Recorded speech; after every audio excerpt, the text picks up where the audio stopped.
தமிழ் சொந்தங்களுக்கு அன்பு வணக்கம்.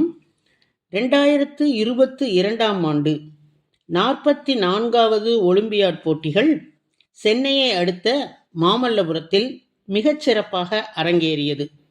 அதில் 187 நாடுகளைச் சேர்ந்த 2000க்கும் அதிகமான வீரர்கள் மற்றும் வீராங்கனைகள் கலந்து கொண்டனர். இந்தியாவில் இருந்து மட்டும் 30 வீரர்கள் மற்றும் வீராங்கனைகள் கலந்து கொண்டனர்.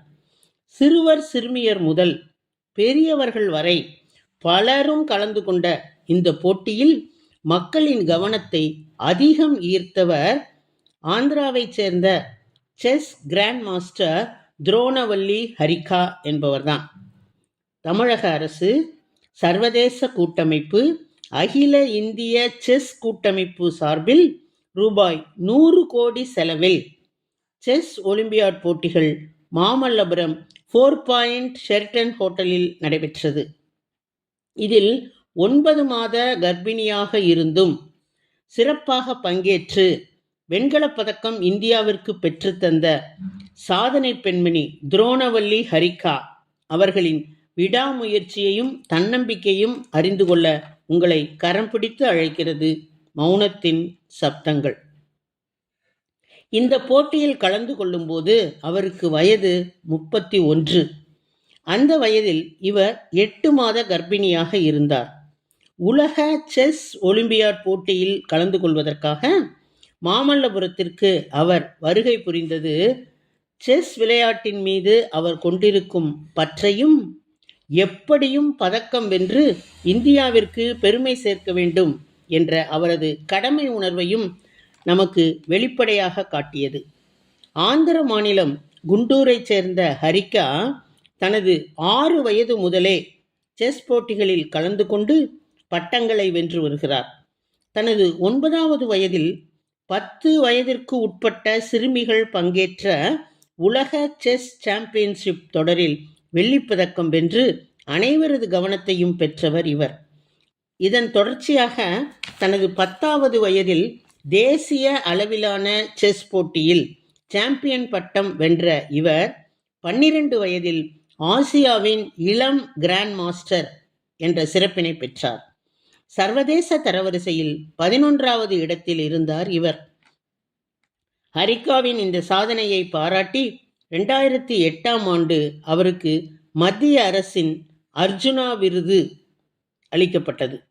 2011ஆம் ஆண்டு சர்வதேச அளவில் கிராண்ட் மாஸ்டர் பட்டம் பெற்றார் ஹரிகா. இதன் மூலம் இந்தியாவின் கிராண்ட் மாஸ்டர் பட்டம் வென்ற 2வது பெண் என்ற சாதனையை படைத்தார். ஹரிகாவிற்கு பிறகு இதுவரை எந்த பெண்ணும் அதனை பெறவில்லை என்பது இங்கே குறிப்பிடத்தக்கது. தொடர்ந்து செஸ் விளையாட்டில் தனது திறமையை நிரூபித்து வரும் ஹரிகா 2012, 2015 மற்றும் 2017ஆம் ஆண்டுகளில் 3 வருடங்களும் உலக செஸ் சாம்பியன் போட்டிகளில் வெண்கலம் வென்ற பெருமைக்குரியவராகும். தேசிய அளவில் 16 பட்டங்கள் உட்பட 45க்கும் அதிகமான பட்டங்களை பெற்றிருக்கிறார் ஹரிகா.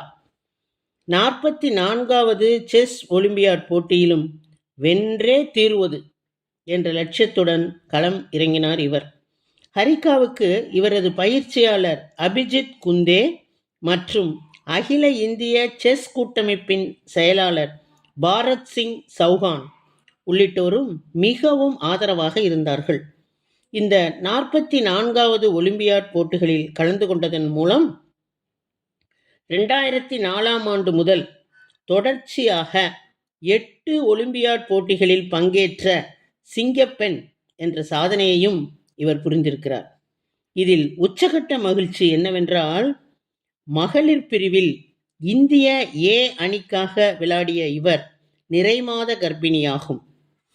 கர்ப்பிணியாக இவர் விளையாடிய காரணத்தால் விளையாட்டு உலகில் கர்ப்பகாலத்தில் பங்கேற்று ஜொலித்த நட்சத்திரங்களின் வரிசையில் இணைக்கப்பட்டுள்ளார்.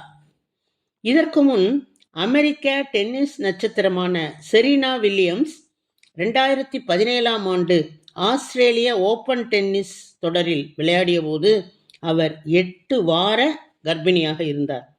2021ஆம் ஆண்டு லண்டன் ஒலிம்பிக்கில் அமெரிக்காவின் பீச் வாலிபால் வீராங்கனையான தஹரி வால்ஷ் ஜென்னிங்ஸ் என்பவர் கர்ப்பமாகி 5 வார காலத்தில் போட்டியில் பங்கேற்றார்.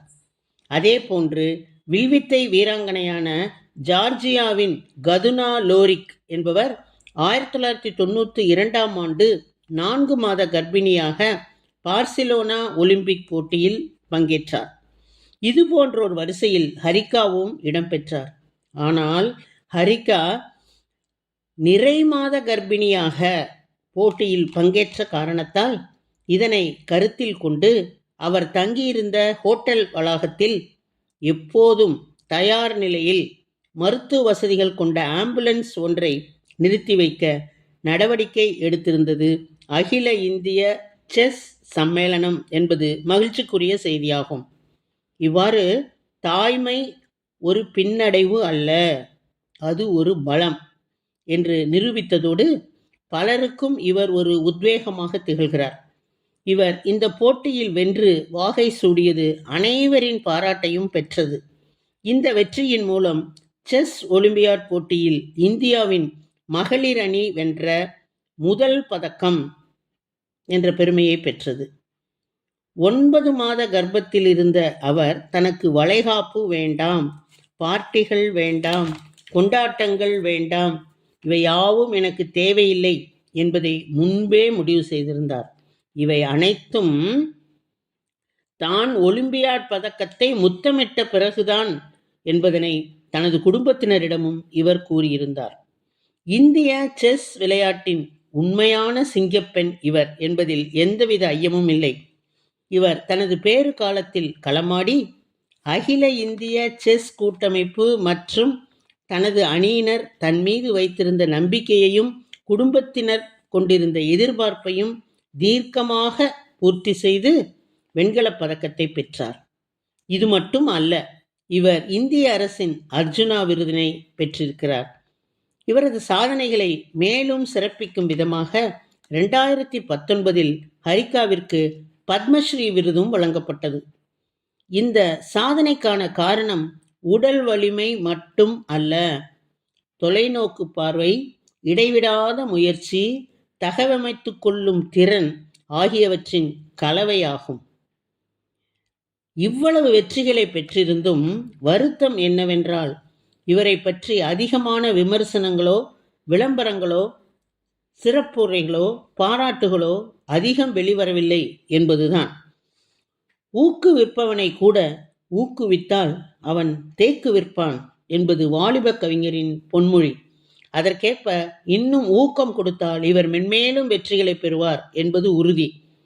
பெண்கள் என்றாலே தன்னம்பிக்கை மற்றும் மன வலிமையின் மறு உருவம் என்பதுதான் உண்மை. மனதில் உறுதி, வாக்கில் இனிமை மற்றும் நினைவு நல்லது, இவை மூன்றும் ஒரு பெண்ணுக்கு அமைந்துவிட்டால் அவர் பாரதி கண்ட புதுமை பெண்ணாக வெற்றி நடை போடுவார் என்பதனை உலகுக்கு இவருடைய செயல் எடுத்துரைக்கிறது.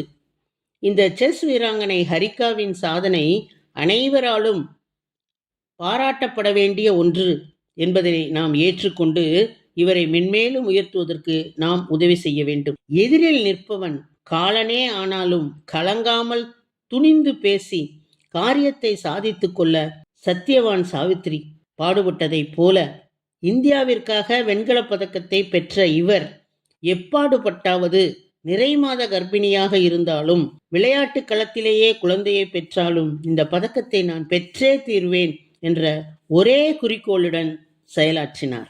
இந்த சாவித்திரியின் மன உறுதியும் ஒரு சேர பெற்றிருப்பவர்களால் தான் இந்த வெற்றியினை அடைய முடியும். பெண்ணடிமை தீருமட்டும் நாட்டின் மண்ணடிமை தீர்தல் முயல் கொம்பே. எனவே கிளிமொழிக்கு உயர்வளித்து போற்று, பெண்களை ஊக்கப்படுத்து, வெற்றி கோப்பை என்றும் நம் பக்கம்தான் என்ற மிகப்பெரிய உண்மையை கூறி உம்மிடமிருந்து விடைபெறுவது உங்களுடைய அன்பு தோழி கீதா.